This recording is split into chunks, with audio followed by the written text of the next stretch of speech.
Hi folks, welcome to another edition of our videocast, My Life with Robert Burns. We're pleased to have you with us again. Douglas Mackenzie here with Jim Thompson, and we're here to have a chat with another of our cronies. Hi Jim. Hi Douglas, hi everybody. Today we're joined by a crony from Comores in East Ayrshire, who does most of his Burns activity in North Ayrshire. Cronies everywhere. To tell us about his life with Robert Burns, please welcome Willie Wallace. Hi there, Douglas. Thanks very much. Jim, everybody. How's things in Comores today? Warm today. The first warm day for a wee while. So it's really good. Well, it's the same in Mauchline, and I'm assuming it is that way in Kilmarnock as well, Jim. It's absolutely a roaster here. It's great. Well, Willie, we always start these podcasts with the same question. Can you tell us a little bit about yourself, please? Yes, well, I was born in Kilmarnock, although the family were living in New Mills at the time, and I spent the first 6 years of my life in New Mills, so up to about primary one or whatever, round about then. And at that time, just about after 5 years, my only other sibling, my brother, was born, so we were 5 years apart. And then we, from there, we headed off to follow my father's work, really, headed off to Ayr for a couple of years. And then ended up back in Kilmarnock, where both the families, my mother's family, my father's family, were both from Kilmarnock. So we ended up back in Kilmarnock. And where we lived in Kilmarnock, I went to the High Street Primary School. If you're not from Kilmarnock, you might not know the High Street School, but it was in a reasonably rough area. So it was a kind of baptism of fire for me. If anybody's read Willie McIlvaney's novel Docherty, that's the area. And that was my kind of learning ground and playground in that area. So it was a family of quite a deprived area, big families and very poor families. So that was very interesting. So is the High Street the area under the railway arches and the Foregate, that kind of area? That's a bit too far. That's Solis Street down there, so it's a bit further back than that. Towards, I don't know if anybody knows Black's Bar in Kilmarnock. Oh yes. It's at the top. Black's Bar sits at the top of the hill, and you go down quite a steep hill, and at the bottom of that hill on the right hand side would have been the High Street School. It's now all kind of modern housing. So and at that time, late 50s, that was still all mills going along the riverside at that time. So High Street, on the one side you had the school and some housing, and on the other side you had all the mills that backed onto the river. So it was still quite a busy area, and quite self-contained. You had the work, you had a cinema, and lots of pubs, which have all now closed, unfortunately. Some of them you wouldn't want to go into anyway, sort of thing.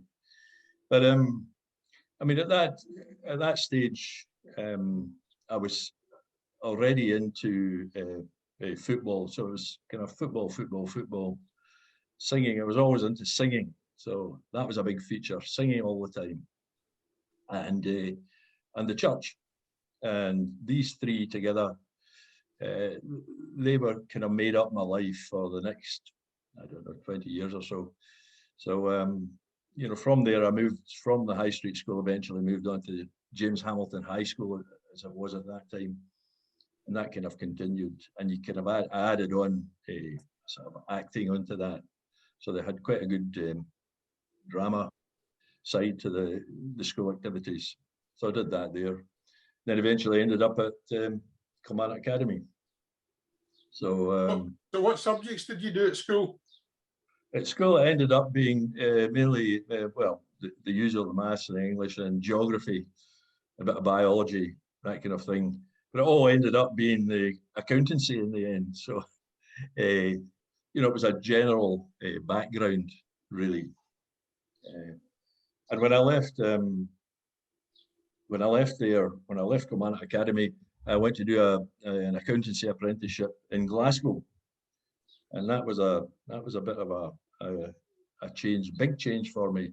Kilmarnock as a town was quite an industrial town. You know, you didn't really see all that many people walking about in bowler hats. You're more likely to see folk in dungarees and you know, going to one of the many factories. When I went to Glasgow, my first day in Glasgow, I always remember it was just a sea, complete sea of men in bowler hats. I'd never seen anything like it before. You could have walked on top of them. So that was quite an interesting change, and an interesting change in attitudes as well. The Glasgow people thought that anyone from Ayrshire was a kind of country yokel, you know, and treated them as such. You know, they weren't quite the real thing. So it was good. It took a while to get used to it, but it was a good learning experience, you know, going to Glasgow. Very good. And was that your career from then on? Was it accountancy? Yeah, well, I didn't do fantastically well. I served the full apprenticeship, didn't qualify eventually, but made a lot of good friends and went into industry after that. So as an accountant. So over the years after that, spent quite a lot of time in various engineering companies. And I worked for Thomas Cook travel agents for a while in their finance area. And then eventually ended up in Glasgow, back in Glasgow again with a company in the charitable industry, where they're working with homeless people and people in deprived areas. So it was kind of full circle. Quite interesting all the time. Yeah. And you talked about football. At what level did you eventually play at in football? Well, I kind of dabbled at eventually at the junior level, but never in Glasgow, Benburb, but never any more than that. You know, life was pretty busy, so I didn't have too much time to, or maybe the ability to spend too much time at it. You know.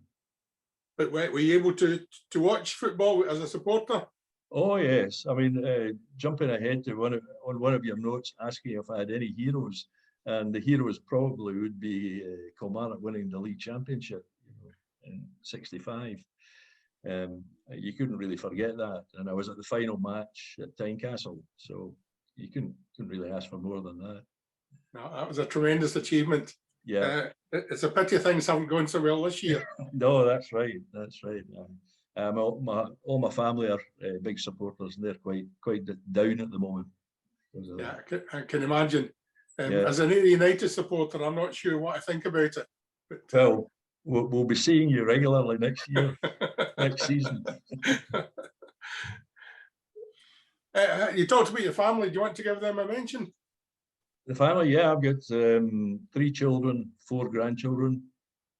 So I got married in 1975.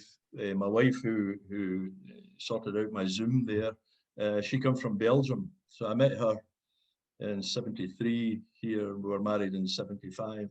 So I've got quite a small family in Scotland, and she, by contrast, has a huge family in Belgium. So the past year or so has been a big strain because we haven't been over there for over a year and a half now. So that's So yeah, everyone's. So there's bound to be an interesting story about how you met, is there? Well, she came here to Scotland to learn English, which is quite so she ended up in Kilmarnock. She came as an au pair to a family, to a woman who'd lost her husband at the age of 28. Oh, dear. So she had 2 very small children, aged 2 and 4 at the time, I think it was. Yeah, and we met a combination of, I'll probably mention it later, with a very good going youth organisation at that time attached to the church.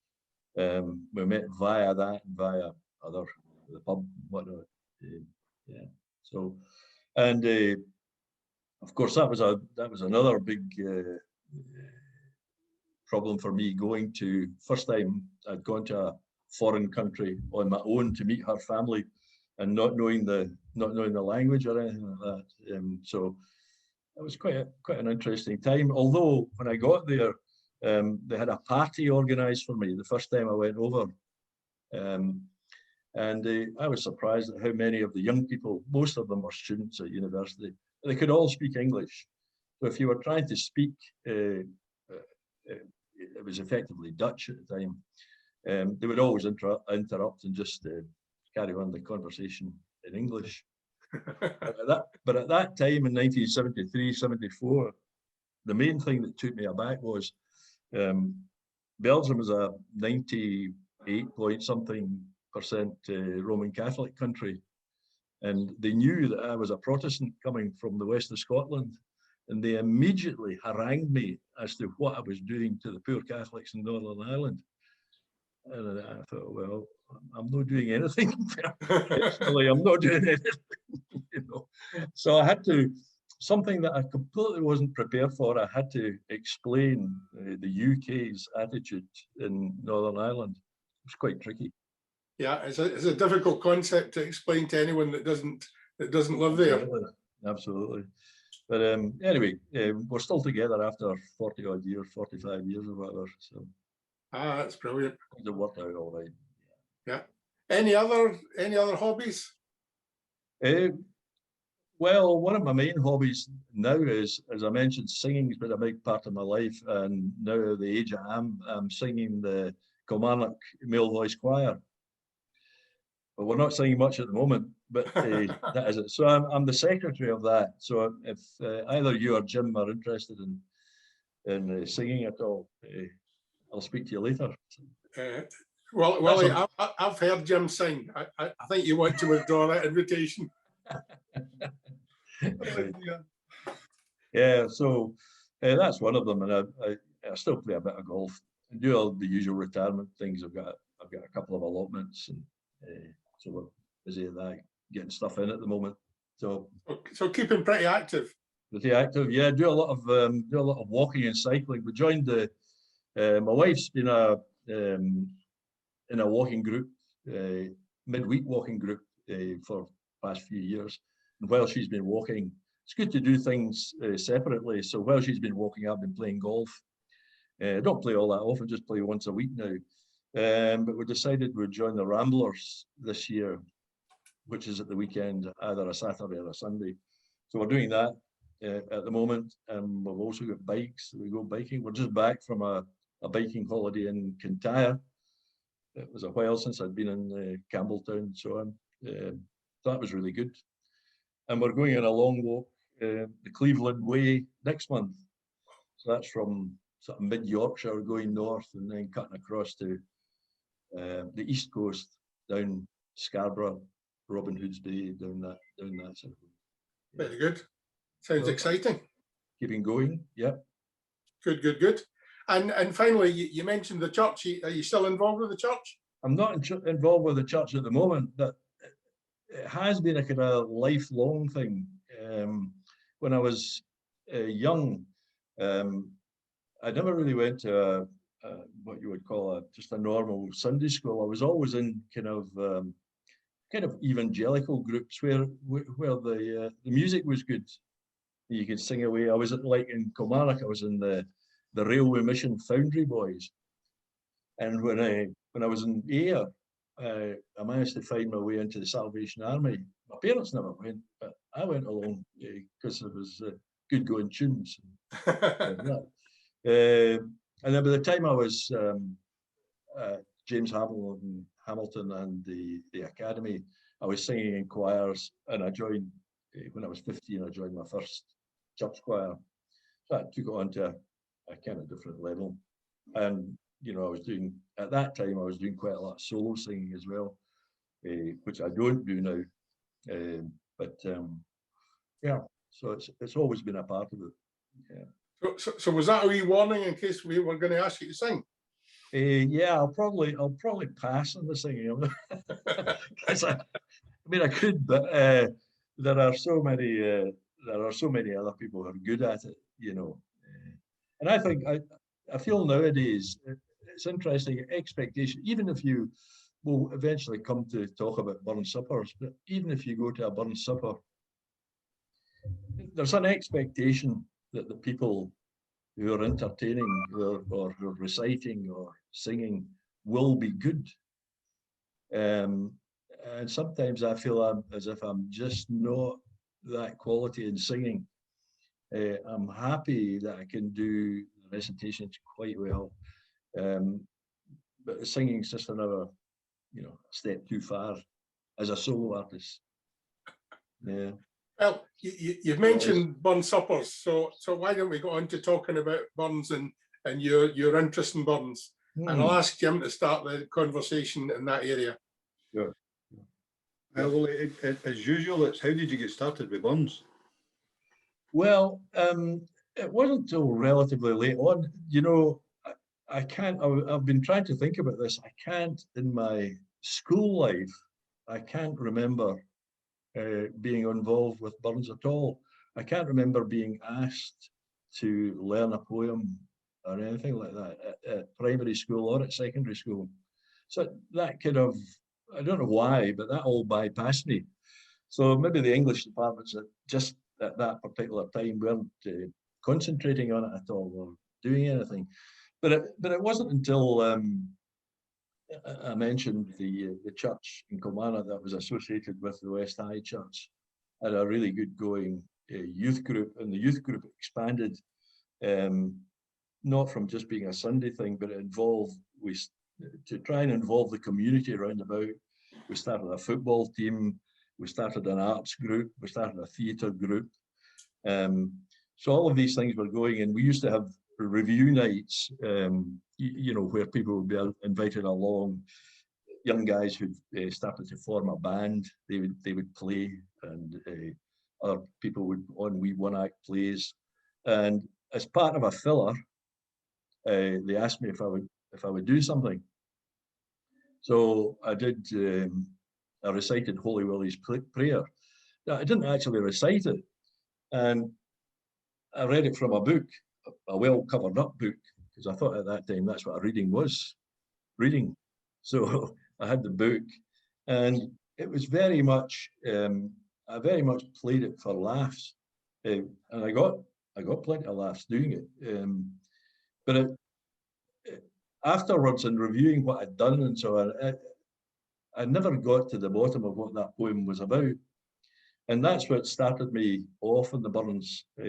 My association with burns was that trying to find out, looking at the words and then looking at what was lying under the words and trying to bring a lot of that out.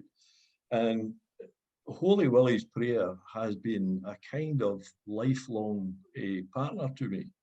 My book, I've got my book sitting here, it's full of marks and things that I should accentuate and where I should go quiet or go louder or whatever. And it changes every year.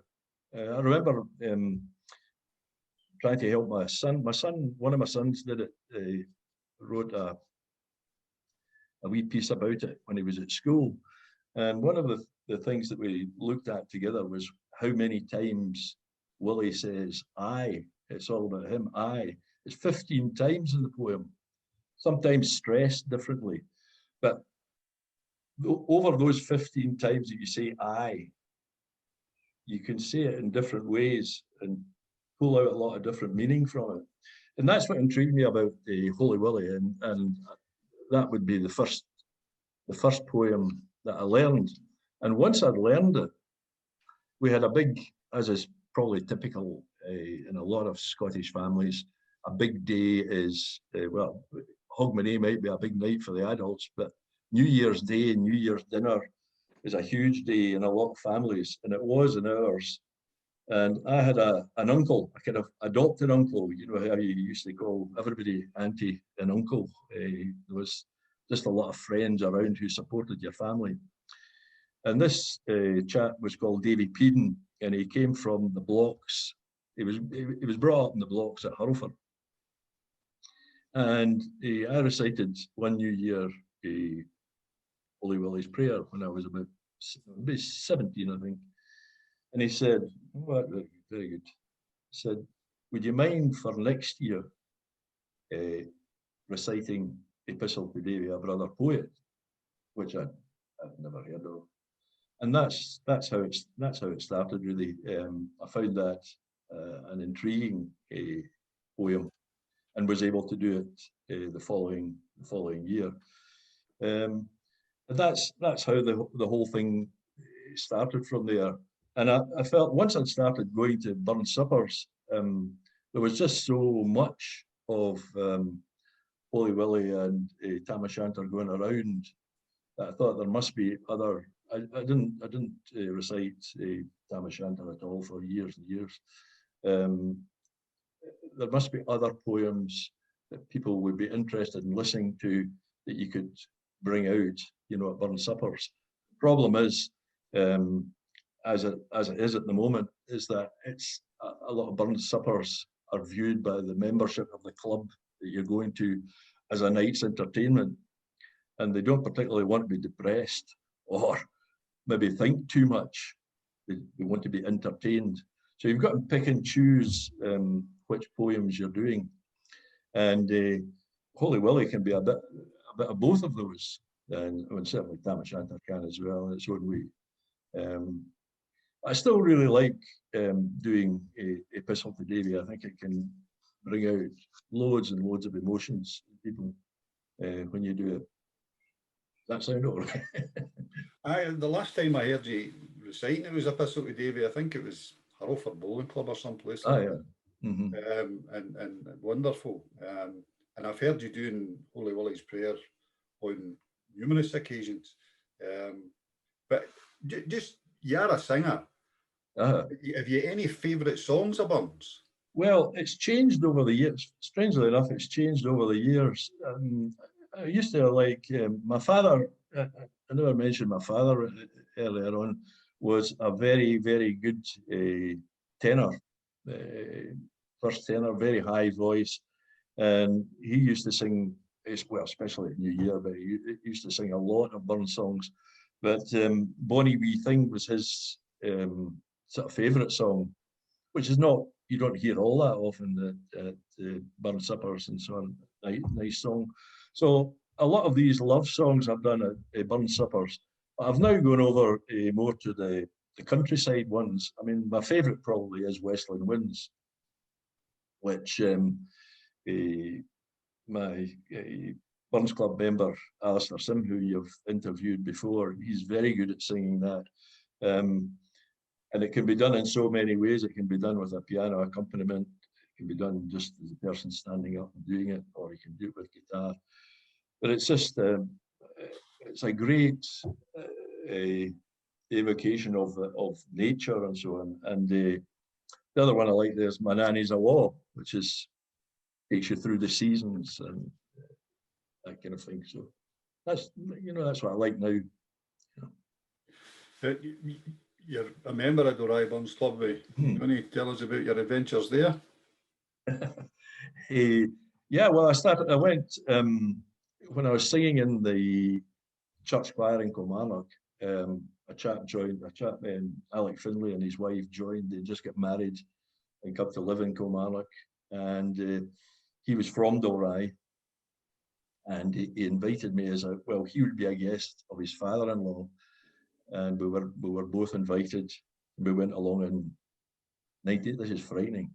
1973 was the first time I went along to the burn supper.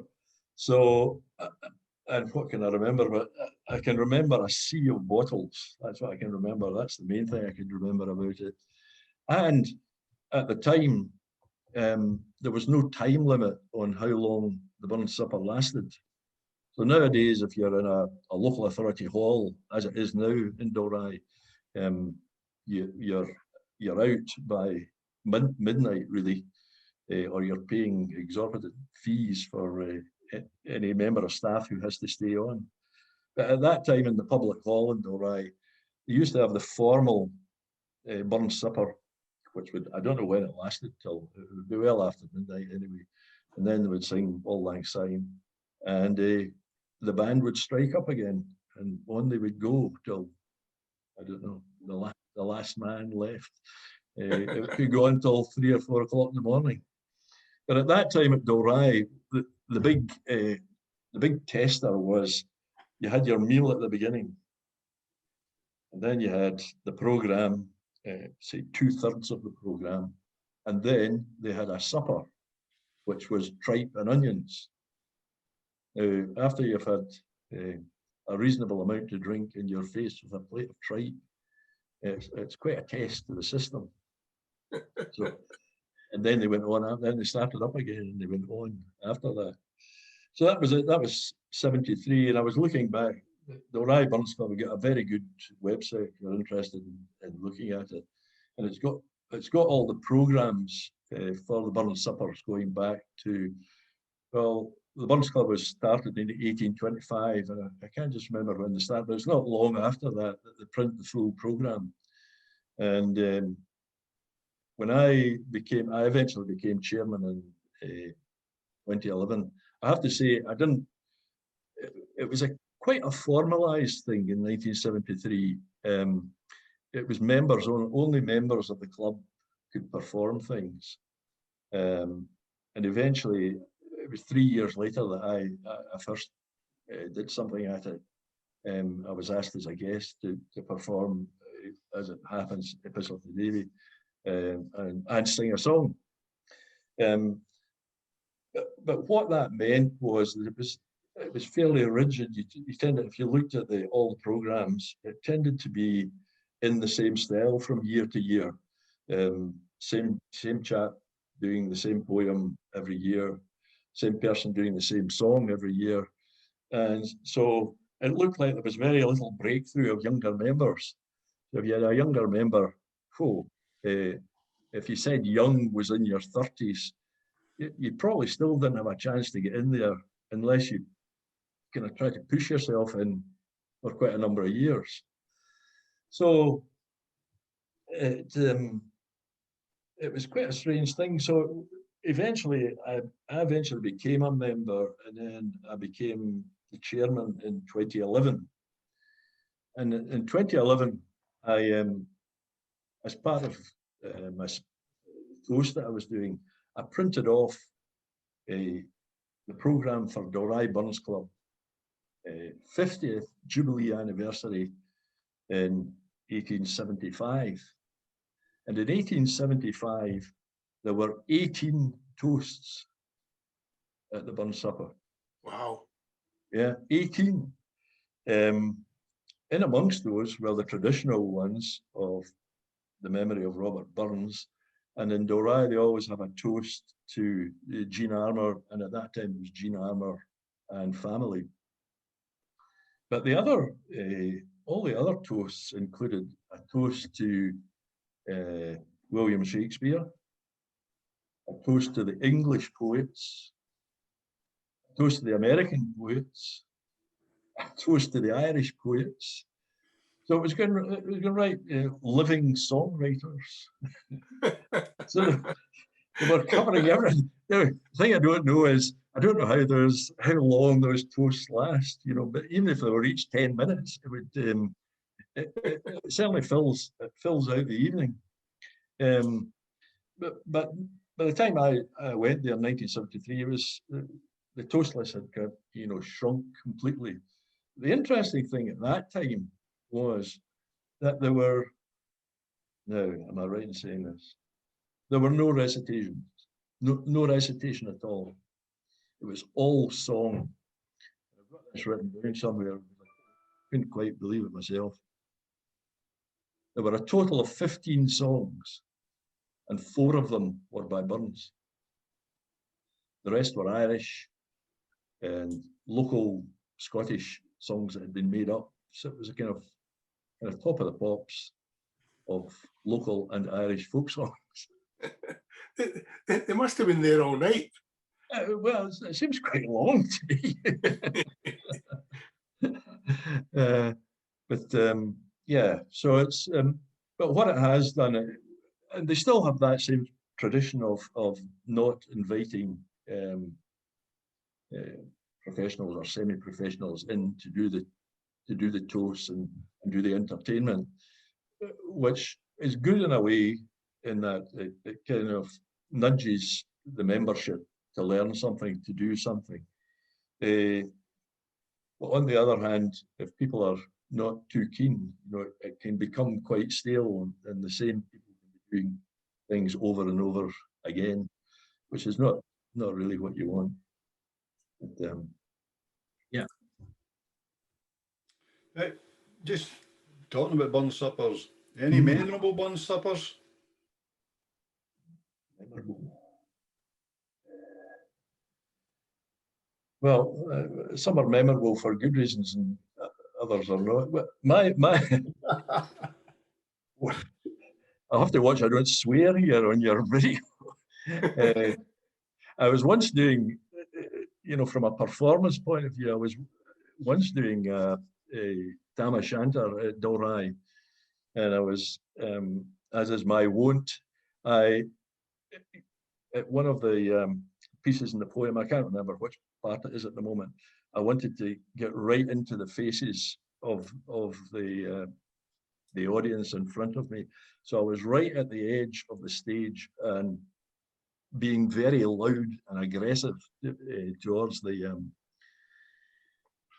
members, when a chap who had apparently been asleep jumped up 3 rows away and said, "Get yourself to B." And so there was a slight pause. Now I remember where I was in the poem and carried on, but he had apparently been on quite severe medication for something. I had washed it down with large amounts of vodka. And luckily his doctor was sitting a few seats behind him and was able to help him out, help him out the hall. I hope the medication was for Tourette's. I mean, I've not been to any super outstanding ones. I just enjoy going along and adding to the night. What I've always been interested in, I've been to too many burn suppers where people might overdo it on the dressing up and so on, like taking out both your sets of teeth to do Holy Willie, which I've seen done and couldn't understand a word of what was coming out. And you see, I've seen Death and Dr. Hornbook done with masks on, to be the devil and whatever, and just didn't work. You've got to be, my whole reason for doing burns and still appearing at burn suppers is to make sure everybody gets the words. You've still got to, obviously put some, well, from my point of view, put some acting into it, but the words are the main thing. If the words can't be understood, taken to heart, then I would probably stop doing it, Well, we've teased the audience a bit, Willie, with talking about suppers and talking about recitals and such like.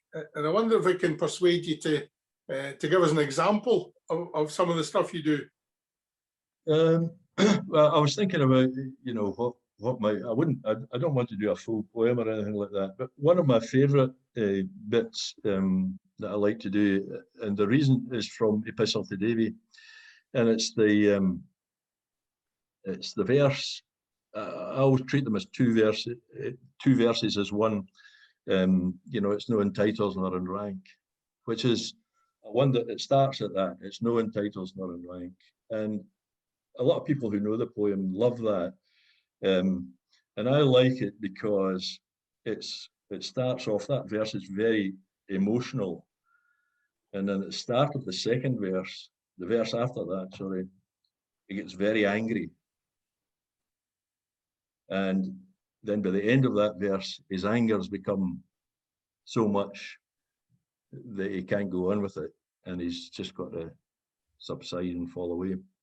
So that's, if I say those two verses, will that be all right? Perfect. It's no in titles nor in rank. It's no in wealth like London Bank to purchase peace and rest. It's no in making muckle mayor. It's no in books. It's no in lear. The mak us truly blessed. If happiness hae not her seat and centre in the breast, we may be wise or rich or great, but never can be blessed. Nae treasures or pleasures can make us happy life. The heart eyes the peart eye that makes us right or wrang. Think ye that sick as you and I, what drudge and drive through wet and dry with never ceasing toil, think ye, are we less blessed than they, who scarcely tent us in their way is wholly worth their while? Alas, how often haughty mood God's creatures they oppress, or else neglecting all that's good, they riot in excess, both careless and fearless of either heaven or hell, esteeming and deeming it all an idle tale. Then let us cheerful acquiesce, nor make our scanty pleasures less by pining at our state. And even should misfortune come, I here was sit and met with some, and thankful for them yet. They gie the wit o' age to youth, they let us ken ourselves, they make us see the naked truth, the real good and ill. Nae treasures or pleasures could make us happy. The heart eyes, the peart eye, that makes us right or wrang. It was 3 verses.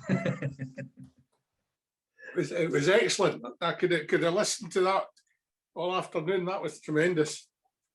I've got to say, I really don't think you can escape without doing some of Holy Willie, because Yeah. without doubt that's your specialty. Oh, there was oh no, I can't tell that one. No, that was too much. It's it makes me sound as if I go to these down market sort of places. But anyway, But well, let's get a wee bit more of a chat, and then we can maybe get a bit Yeah. of Holy Willie before Holy we Willie. finish. sure. No, I think nowadays, I said earlier, it's about picking and choosing where you do poems, and the thing nowadays is that a lot of the Burn Suppers are at bowling clubs.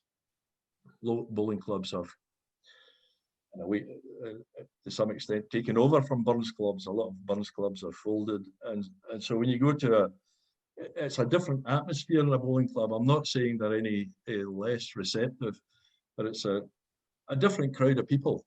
Let's put it that way. So you've got to, I think you've got to just watch what you're doing, what you're reciting.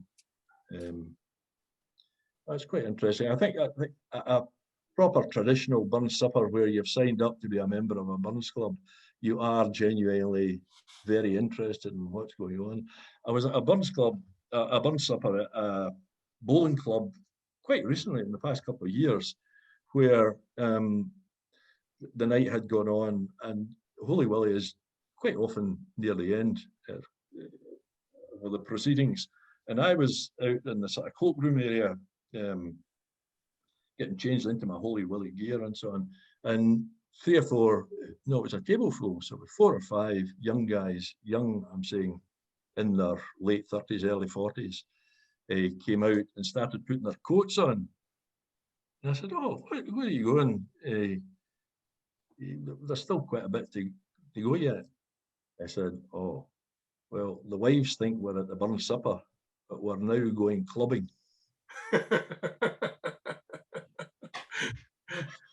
So they stayed for just long enough to wait till the club doors were open and they were off. So just to say, you get you get a different crowd of people going to different things. So you've got to get them all happy, I think.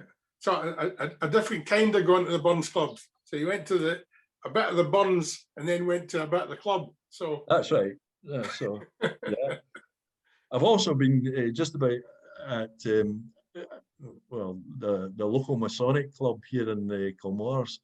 They once had it was half a Burns supper, half a dance, and I was waiting to get up to recite, and the chairman was trying to get order, and he said, "Order, order, order." He said, "Would you shut up so that we can go on with this poem and we can get it by and get the dancing on?" That was it. So that was my introduction. Say your poem as quickly as possible and get the dancing on. So yeah, that was it. You gave us an extract from Epistle to Davy. What is it particularly attracts you about that poem? I think it's got a bit of everything what Burns is interested in it. He's got a bit a tribute to his wife in it. He's got a tribute to his pals in it, his pal anyway. And it's also got a deeper thought on the relationship between, as it was then, the poor people and the lords and ladies of the country. So I think it's an all-embracing poem, which has some really deep thoughts in it, and I think that's what attracted me to it. And one of the other questions that you had and you made me aware of was, do you have any heroes in Burns' poems? And my heroes, probably in all of them, are just ordinary folk, decent, honest, decent folk, and how they got through it. And I think that's what the continuing appeal of Burns is over the decades, over the centuries, is that things change, the ways of life change, but there are always those who have and those who have not, and those who have not have somehow got to get through life. And I think Burns says a lot to these people. I mean, Holy Willie's Prayer is a wonderful satire, but at the same time, it's often a misunderstood poem, particularly in relation to Burns' relationship with Gavin Hamilton and all that was happening in Mauchline at the time. But it would be wonderful to get a portion of it for somebody who has read it and read between the lines. So Willie, would you bless us some of Holy Willie? I'll start the poem and then see how far it goes. It might go the whole length, I don't know, but we'll see how it goes. The difficulty with it is in reciting Burns suppers now is fewer and fewer people go to church and don't have that basic understanding of how churches work, and just everything about Christianity and the politics of how churches work, what people believe. Anyway, here it is. I'll try and get in the mood.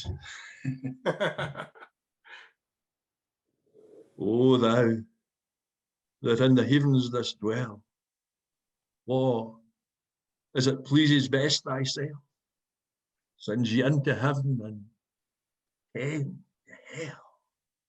Oh, for thy glory, and no for any good or ill they've done afore thee. I bless and praise thy matchless might, when thousands thou hast left in night, that I am here before thy sight for gifts and grace, a burning and a shining light to all this place. What was I, or my generation, that I should get sick exaltation? I would deserve most just damnation for broken laws. 6,000 years ere my creation through Adam's cause.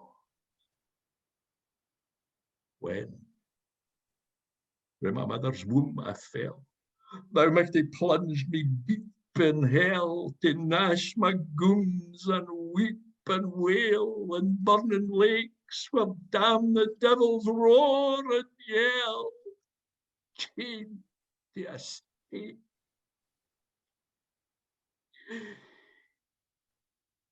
Yet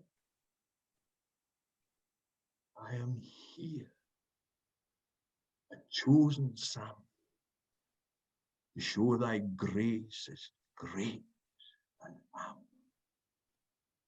I'm here, pillar o' thy temple, strong as a rock, a guide, a buckler, an example to all thy flock. Oh Lord, thou kens what zeal I bear when drinkers drink and swearers swear and dancing there and singing here we great and small. But I am keepit by thy fear, free for them all. But yet, oh Lord, confess I must, at times I'm fashed with fleshly lust, and sometimes pay in worldly trust, vile self it's in. But thou remembers, we are dust, defiled with sin. O Lord, your stream, thou kens, women, thy pardon I sincerely beg. Oh, may it ne'er be a living plague to my dishonour, and I'll ne'er lift a lawless leg again. Beside, I further man ever will Lizzie's lass. 3 times I tried. But Lord, that Friday I was fool when I come near her, or else thou kens thy servant too would ne'er have steered her. Maybe thou lets this fleshly thorn buffet thy servant in and mourn, lest he our prude and high should turn, that he say,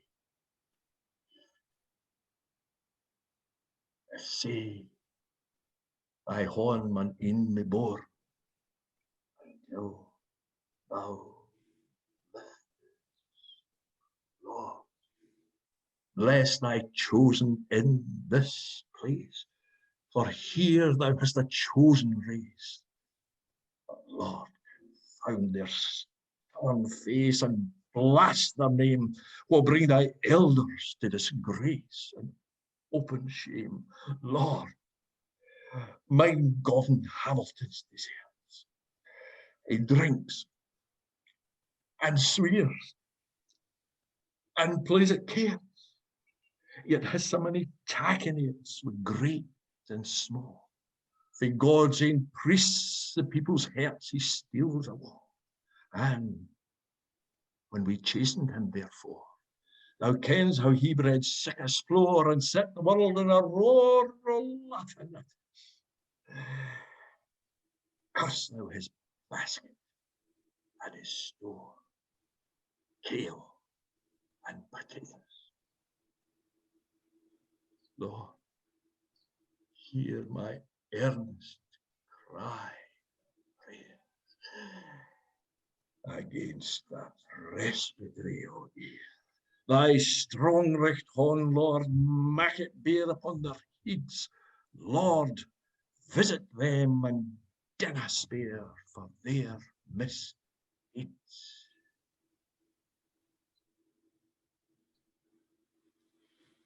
Lord,